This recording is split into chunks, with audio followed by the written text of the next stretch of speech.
It's good to see everybody here this morning.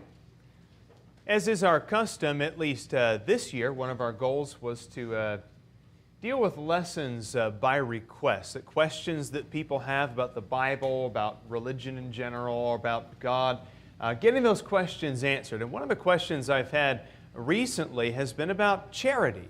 So we're going to be talking about that this morning, and we'll get into that in just a moment. Chad mentioned just a few moments ago about Christians around the world who are facing disaster and who have faced incredible loss. You know, normally, and I hate to speak from the perspective of somebody who's had such a comfortable and blessed life, but and maybe you can understand a little bit when I say that normally we think of those in disasters as being on television. That it's always somebody else who gets caught up in the disaster, and we see from a distance those who've been affected by hurricanes and earthquakes or civil wars and man-made disasters of that kind. We see them on TV and we feel sympathy for them, and we try to participate in any way that we can from the other side of the world in relief efforts, and that's good, and that should be how it is. Until the disaster hits you much closer to home. And then suddenly people affected by natural disasters and war and other things, they're not just people on TV, they're people that you know and people that you care about. My aunt and her family, my mom's sister, live in a town called Orange, Texas, which is in southeast Texas. And as the rains were coming from the remnants of the hurricane this last week, she saw throughout the night, the rain come up to her driveway and then creep up halfway across her lawn and then right up to the edge of her house and then into her house. And then it was 1 foot and 2 feet and 3 feet. They had to go and sleep, or really she said they didn't sleep at all. They attempted to sleep in the treehouse in their backyard as they watched the water eventually get to 6 feet around them. They were rescued and they were brought to a dry, safe place, and eventually a member of the church in that area took them in to their homes, and they're safe and sound now, just at the point of assessing the damage once the water recedes. And again, it's easy to see that stuff on TV and feel a sort of a distance until it really hits you close to home. And I'm very close to my aunt. I love her very much, and I think that her needs are being taken care of at this point. But that really, again, brought it close to home when you talk about charity and what we're supposed to do and what is our obligation to, especially other Christians in our congregation and around the world. So let's deal with this question today of what does the Bible say about Christians practicing charity? Well, let's start with a biblical precedent first and foremost, because obviously, if we want to truly reflect Christ in a fallen world, we need to start with what Christ and His apostles have said on any given subject. So whether the message comes straight from Jesus' own mouth or from one of His disciples or one of the prophets from the Bible, that is what represents what Christ wants and what Christ expects out of us on this subject. So in Galatians 6 and verse 10, the Apostle Paul had this to say, "So then while we have opportunity, let us do good to all men, especially to those who are of the household of faith." Now, one thing to point out from this passage is that while we have opportunity, certainly seems like all the time. There's always going to be opportunity, as we're going to look at in a scripture here in just a few minutes. In Galatians 2 and verse 10, Paul said, "They only asked us to remember the poor, the very thing I also was eager to do." What I like about that passage is that Paul makes it clear that he doesn't have to be told twice to have some concern and love for the poor. That was already on his mind. And the fact that Peter and James and the other apostles in Jerusalem had to tell him that was kind of a non-issue. He already wanted to help the poor. He didn't have to have somebody poke and prod him into helping the poor. Do we have the same attitude about practicing our charity? Jesus said in Matthew chapter 26, verses 10 and 11, "For the poor you shall have with you always." And that's going back to the idea of we will have opportunity. Wherever there's opportunity is always. There's always going to be people who are poor. And I don't believe that Jesus is being cynical when He says that the poor you will have with you always. He's not being cynical or bitter about that fact. I think Jesus is simply pointing out the reality of life on planet Earth. That this is a fallen world that's affected by sin, and it's affected by corruption, that there is plague, that there is natural disaster, and those things will happen inevitably and eventually. You might even say in some way to us all. Now, you might never be affected by a hurricane here in Phoenix, Arizona, at least in your own person and your own property. But you're going to know people in places like Houston who are affected by hurricanes. Maybe we don't have earthquakes very often here in the valley. I've not felt one in 4 years, just myself, but we know people in California who might be affected by it. Not only that, but there's an interconnectivity in all the world when it comes to the economy. Did you notice the gas price bump up a little bit this last week because of the refineries affected in southeast Texas? There are ways that we're all affected by natural disaster, by plague, by disease, by famine, and by civil war in countries around the world. We need to be sensitive to the fact that we're all affected by that. And the poor you shall have with you always, straight from Jesus' own mouth. Now, he's quoting, I believe, from Deuteronomy 15, at least summing up the idea from Deuteronomy 15, verses 9 through 11. And again, when this was written in Deuteronomy, this wasn't written out of some cynicism about the poor. It was written to remind them that you're always going to have to look out for them. You're always going to have to be in tune to the needs of the people around you. That you might help somebody this year, but next year will come along and somebody else will need to be helped then. So it says, for the poor will never cease to be in your land. Therefore, I command you, saying, you shall freely open your hand to your brother, to your needy and the poor in your land. So let's kind of take this apart here and look at the obligation that we have as a congregation to the poor, and then we'll look at the obligations we have as individuals to the poor. There is no biblical precedent, first of all, for corporate benevolence on behalf of unbelievers, and that's something that we need to keep in mind, that when folks ask us, do you have a food kitchen here or a food bank of some kind, does the Monte Vista Church of Christ as a group of people help the unbelievers in your community? And the answer is no, because there's no biblical precedent for it. There's no Bible authority, no New Testament Bible authority for us as a group to take care of the unbelievers in our community. Now, there's an individual obligation that we have that we'll talk about later. So what then is the group responsibility? If not to everybody out in the world, what is our congregational responsibility? Well, we have this incredible list of passages that we can look at.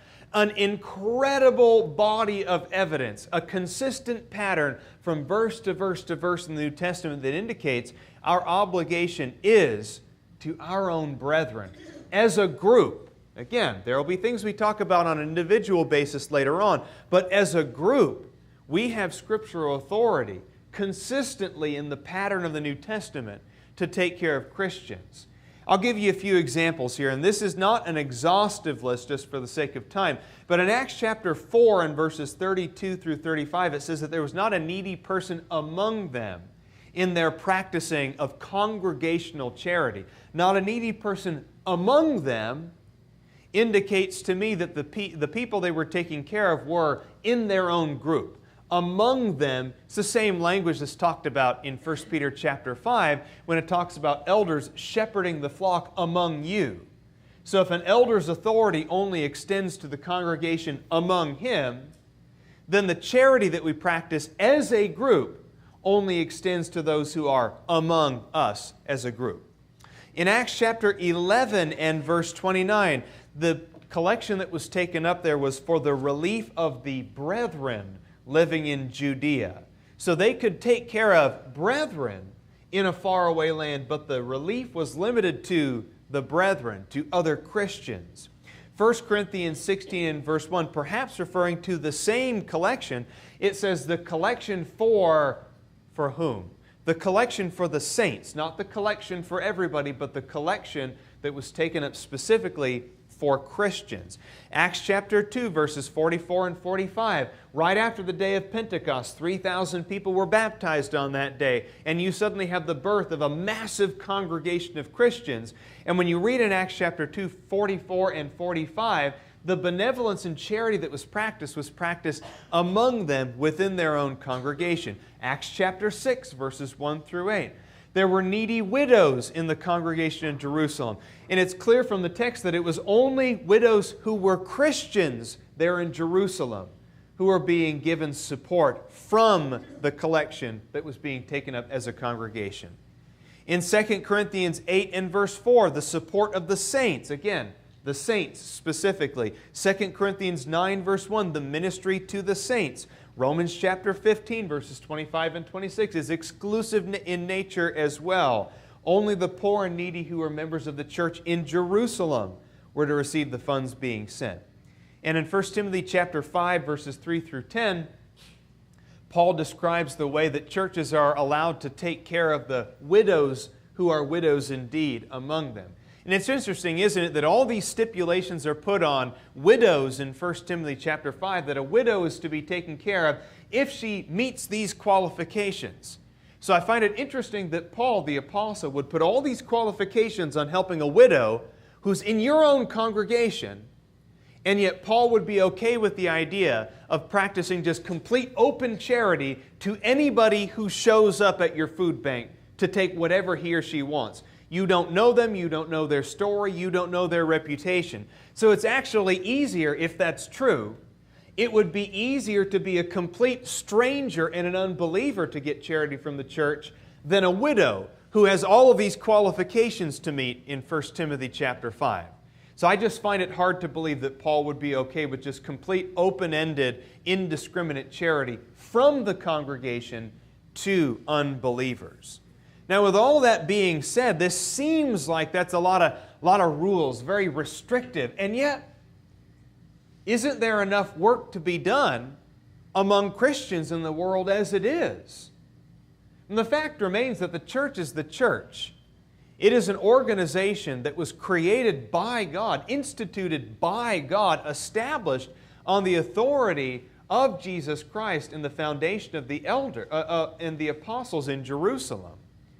It's His organization, and it's His to do with as He pleases. And if God stipulates that the church is supposed to work in a certain way, within certain bounds, we must respect that. Now, do you expect the Boy Scouts to be anything more than the Boy Scouts? Do you show up at a Boy Scout troop meeting expecting to find advice on how to hook up your electronics in your house? No, because that isn't within the purview of what the Boy Scouts do. Do you show up at the grocery store, at any Fry's grocery store, asking for medical advice from the cashier at Fry's? No, because that's not within the purview of what a cashier at Fry's does. Now, you could flip that around. Do you show up at your doctor's office expecting to find canned beans? No, because that isn't what your doctor does. So it's interesting, isn't it, that we expect our doctors to be our doctors, and we expect our grocery stores to be our grocery stores, and the Boy Scouts to be the Boy Scouts. And we're okay with the limitations of those organizations. And yet, when it comes to the church, and we see verse after verse after verse that says, when you take up a collection, it's for Christians, for the saints in Jerusalem, for the needy saints, ministry to the saints. That's a phrase that's used over and over and over again, and there's not a single verse that gives us authority for anything else. Why do we expect the church to be more than what God has designed the church to be? There's enough needy Christians in Sierra Leone to keep us busy for years. And there's enough needy Christians in the Houston area to keep us busy for years. And there's enough needy Christians here at Monte Vista, just among 200 people in this building, to keep us busy for years. There's enough needy Christians out there. That's a big enough job on its own. Now, is there an obligation that we have as individuals to all people, not just citizens of the kingdom? In James chapter 1 and verse 27, it says, "This is pure and undefiled religion in the sight of our God and Father, to visit orphans and widows in their distress, and to keep oneself unstained by the world." Now, the reason why I think that this is individual in nature, if this is corporate in nature, if this is what a church is supposed to do, to take care of any widows and any orphans out there in all the world, then any church that does not have at least 2 widows and at least 2 orphans on its church budget isn't practicing true religion. Or a church that doesn't have the financial capability to help out 2 widows and at least 2 orphans must not be practicing true religion. James is speaking of the individual's obligation to the needy out there in the world. There will always be widows and there will always be orphans out there to take care of. And you, as an incredibly blessed American Christian, you will always have at least something that you can do to help them. It says in Galatians 6 and verse 10, "So then, while we have opportunity, let us do good to all men, and especially to those who are of the household of faith." Now, if you read in Galatians chapter 6, the entire chapter is individual in nature. It speaks of you, singular, throughout the chapter. The whole chapter speaks of the individual Christian and what the individual Christian must do to practice his or her Christianity in an effective and useful manner. And part of doing that is practicing charity, even to unbelievers, to people out there in the world, and to leave a certain impression on them about what it means to be a Christian. One practical application to all of this is that when your benevolence is individual in nature, I think it makes much more of a difference than when it comes from an organization. You know, people can take advantage of organizations. I know they can take advantage of individuals, but it's a lot easier to take advantage of organizations. It's easy to take charity from an organization that's kind of faceless, right? It's just the name of an organization. You can take food from a food bank and walk away without feeling a whole lot of guilt if you don't ever have any relationship with that food bank. But when charity is practiced on an individual basis, when there's a name and a face and a personality that's attached to that charity, you leave much more of an impression on unbelievers out there. When you can say, in all honesty and all purity, when you help somebody and you say, "Now you understand, this is coming from my own pocket. This isn't coming from an organization. This isn't coming from some kind of faceless institution. If I'm going to help you out, buddy, if I'm going to help you out, friend, this is coming from my own pocket. This is from me to you. And by the way, I'd love to also share the gospel with you." It's interesting, isn't it? It's a whole lot harder to kind of be impersonal when the personal element is so obvious in the exchange of charity. And I think your personal evangelism is going to be much more effective when it is coupled with benevolence on an individual basis rather than anything else, especially on an organizational or institutional basis. Not only that, but I think that we have a civic duty when it comes to helping and assisting the impoverished in our own community. When we as individuals practice charity, we leave an impression on the people around us that's very hard to deny. In 1 Peter chapter 2, verses 15 through 17, for example, Peter has this to say, "For such is the will of God, that by doing right, you may silence the ignorance of foolish men. Act as free men, and do not use your freedom as a covering for evil, but use it as bondslaves of God." Now, that's a powerful message to me. That's a very powerful message. There's a lot of things the world thinks about Christians. A lot of impressions that they have about Christians. That we're strange, or that we're backward, that we don't understand the way the world works, that we don't believe in science, right? I mean, that's always one of those strange accusations, isn't it? But then you turn on the news and you watch the way that people treat each other in a place like Houston where it's flooding, and you scroll through Facebook. And I'm friends with a lot of preachers on Facebook just because of the nature of my work. We have a lot of connections on the internet. And it brings me to tears. It really does. I have to be careful not to cry right now. But it brings me to tears to see some of the way my friends have said, hey, just so everyone knows, I'm going down with about a dozen of us from our congregation, and we're loading up the back of a truck, and we're going down with bottles of water and tools and shovels to dig people out, to help people to take the drywall out of their houses. Dozens and dozens of my friends, people I know personally. So I can attest to the way that Christians take care of people. And that means something. So maybe Christians are strange and we're backward and we believe that Genesis is real and literal, and we believe that Jesus was raised from the dead, and we believe that God is going to come judge the world, and we believe in this magical fairy tale land called heaven. Say what you want about Christians, but when Christians practice their faith in the real world, that has to mean something to people. Even the most stubborn, hard-hearted unbeliever has to admit that the Christian faith does things. It does things in this world. Change people's impression of Christianity by the way that you practice your faith. Show them what true and undefiled religion really looks like. So let's talk about some considerations at this point, because I think really what we want to know is not just the precedent in the Bible for practicing charity. I don't think anybody in this assembly today had any doubts about what our congregational obligations were, about what our individual obligations were. I think more of the questions that we have is, how do you really go about doing this? How do you take this from the page of the Bible to in practice in real life?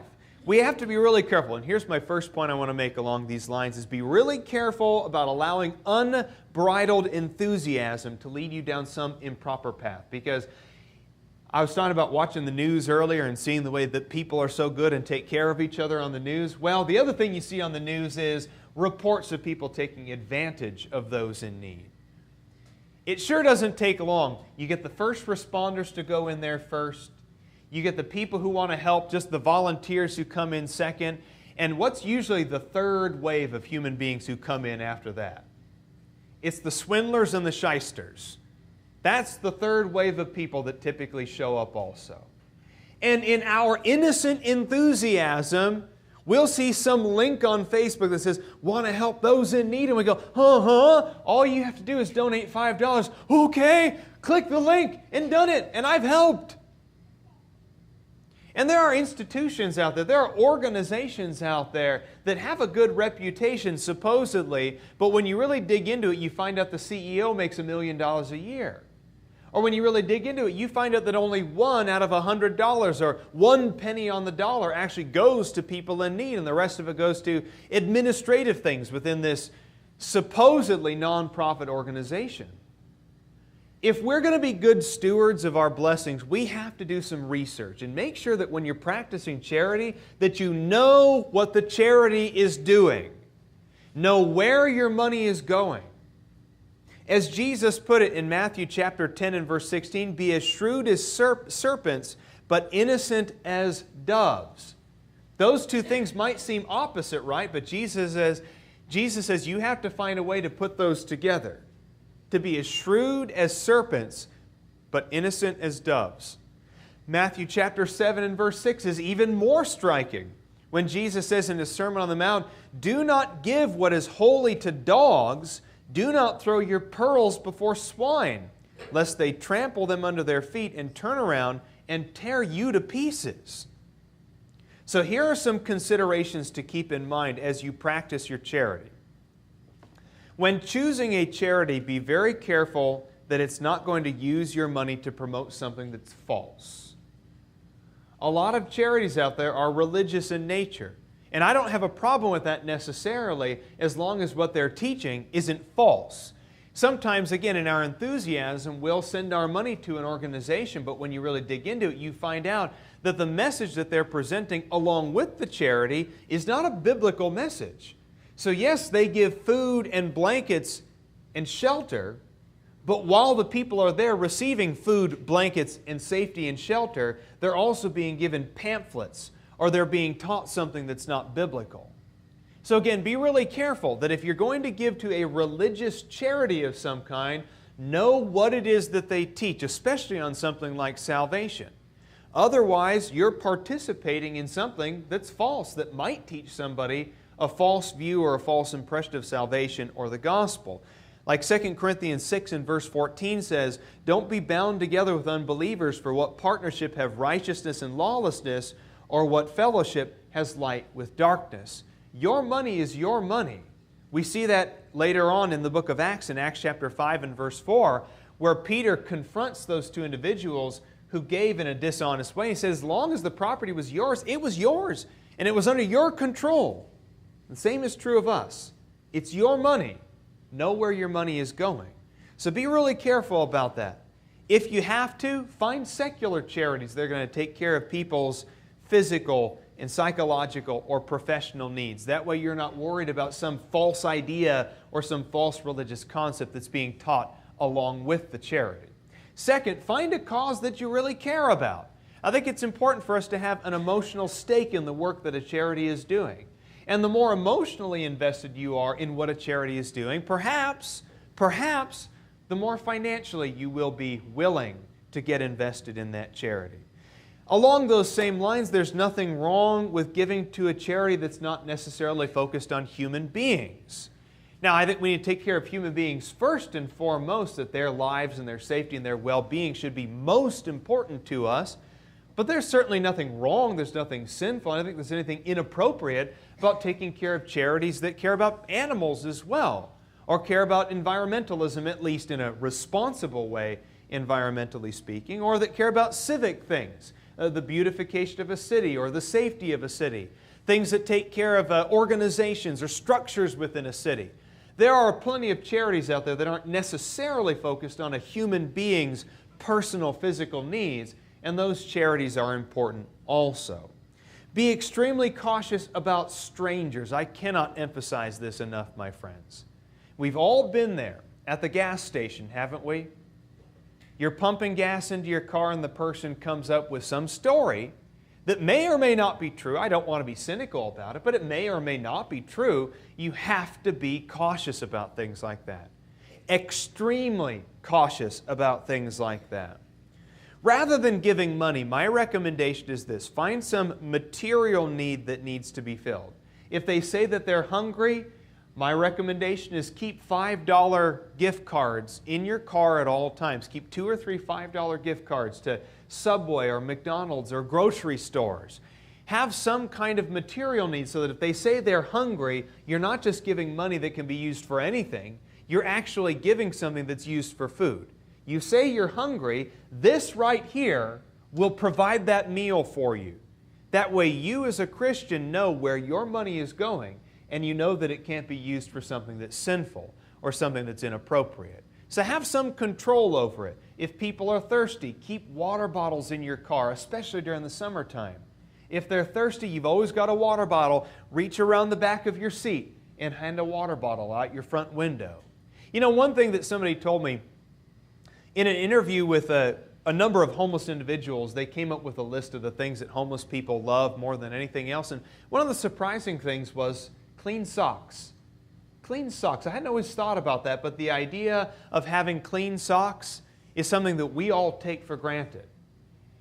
And a package of socks from Walmart is not going to cost you more than a couple of bucks. So maybe that's something that you can do. Keep in the trunk of your cars. Just have a package of clean, new socks that you can give out to people. Things like that. Lots of things that they're material needs. You don't have to give money. You can always give material things as well. Never allow strangers into your home or your car. And I know that we want to be kind and charitable, but you've got to draw a line somewhere. You have to draw a line somewhere. You want to do the right thing and help people, but you have to draw a line somewhere. Never allow strangers into your home or your car. I don't care what their sob story is. Never allow strangers into your home or your car. There's always an alternative. There is always an alternative. I've had people knock on the front door of the church building. I've had people knock on the front door of my home in different places where we've lived, and they ask for this or they ask for that. Have a registry in your mind, or keep a few phone numbers near the door of places that can help individuals out. Homeless shelters or nearby gas stations that have a clean restroom that's welcoming to people who walk in. If somebody knocks on your door and says, "Hey, I need to use your bathroom real quick," Is there a gas station 5 minutes away that you can direct them to instead of allowing a potential threat into your home? We have to be so careful about this, and we have to be careful not to be so naive that we welcome a potential danger into our home and around our families. And we need to help people realize that charity doesn't stop after the first 24 hours of a catastrophe. In our enthusiasm, we throw a bunch of money onto things like the Red Cross right now, and we think the job is done. My Aunt Mary is going to have to rebuild for years. She has 2 cars that were totaled and a house that had 6 feet of water. Everything she had was ruined. Even things that she thought she put up high enough, she thought the water would go up to 3 feet, so she put things on her tables and tried to get them out of the way. There's just nowhere you can put your stuff when you've got 6 feet of water. And she's going to have needs for years. And there are probably 500,000 people just like her in that area who are going to have needs for years. So let's keep that in mind as well, that the need doesn't just stop after 24 hours. We need to check in on people and find out, what are you going to need 6 months from now? What are you going to need next week? What are you going to need a year from now? And the people that you know or the situations that you're aware of, just be aware of that and try to practice your charity in a way that's extensive, that goes beyond just what happened yesterday, but goes into what happens later on. Let's not forget, and this is my last point, let's not forget that we have a greater obligation than people's food and clothing and shelter. And those things are important. Those things are important. It is very hard for someone to think about spiritual things when they're hungry, cold, and in danger. In fact, it's nearly impossible to think about spiritual things when you have some physical need that is so pressing. So we do need to take care of people's food and clothing and shelter. But we need to talk about their souls as well. Charity only helps somebody in the here and now when the charity is physical in nature. In Acts chapter 3, verses 1 through 10, Peter and the other apostles were going into the temple at the hour of prayer, and they encountered an individual who was begging from them. Now Peter stops and looks at the man, and the man stops and looks up at him, thinking he's going to get something. Reaches his hand out to receive charity. And Peter says, "Look at me. Do I look like I have silver and gold to give you? I've got empty pockets also. But I do have something I can give you. I can give you Jesus Christ." Now he healed the man of his lameness, and that's one thing. But the greater thing that he did for that individual was that he taught him the gospel. And he leapt up for joy because he could use his legs, but from that day forward, he clung to Peter and the apostles because he knew that that was where salvation was. Anybody who had the power to heal a man's legs, anybody who had that kind of power could surely have the power to forgive sins and to ensure salvation for all eternity. Let's teach people the gospel also. In our hurry to help them with their physical needs, let's not forget the greater spiritual need that everybody has. Now, if you're not a Christian here this morning, you really ought to be. We give opportunity after every lesson to respond to the message of the gospel. In short, Mark 16, verse 16 says, "He who believes and is baptized shall be saved." So if you have any spiritual need at all, then please let it be known by coming forward as we stand and sing.